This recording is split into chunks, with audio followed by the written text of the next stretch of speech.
my Halloween ghost. When I printed all three, it took almost 11 hours to print them together. Separately, 4 to 5 hours a piece each.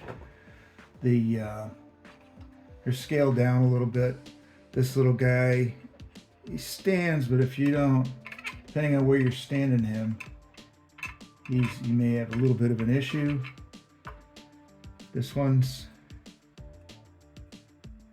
stands real nicely, and so does this one. You can scale these to different sizes and whatever you'd like to make them. Let's see if I can get them all on my fingers here.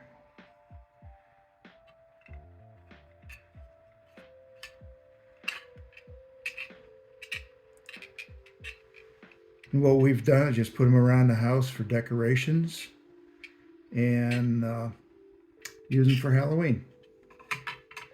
So there you have a set of ghouly ghosts.